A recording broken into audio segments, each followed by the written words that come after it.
Winter సీజన్లో చాలామందికి lips పగులుతుంటాయి. కొందరిలో అయితే ఈ సమస్య అనేది చాలా తీవ్రంగా ఉంటుంది. సో కొన్ని టిప్స్ ఫాలో అయినట్లయితే ఈ ప్రాబ్లం తప్పకుండా సాల్వ్ అవుతుంది. టూత్ బ్రష్ ఇంకా మౌత్ వాష్ విషయంలో జాగ్రత్త వహించాలి. సరైన మౌత్ వాష్ యూస్ చేయడం వలన లిప్స్ అనేవి డ్రై అవ్వకుండా ఉంటాయి. ఇంకా vitamin B, fatty acids, minerals ఎక్కువగా ఉండే ఆహారాన్ని తీసుకోవాలి. అలాగే లిప్స్ డ్రై అవ్వకుండా ఉండాలి అంటే కోకోనట్ ఆయిల్ని కూడా యూస్ చేయవచ్చు. చాలామంది చలికాలంలో పెదవులను నాలుకతో ఎక్కువగా తాకుతుంటారు. దాని వలన పెదవులు పొడిపారి ఎక్కువగా పగిలిపోతాయి. సో పెదవులను తాకకుండా ఉంటే మంచిది.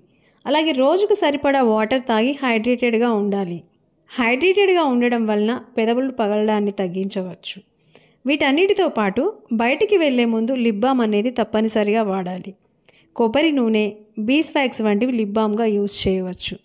వీటన్నిటిని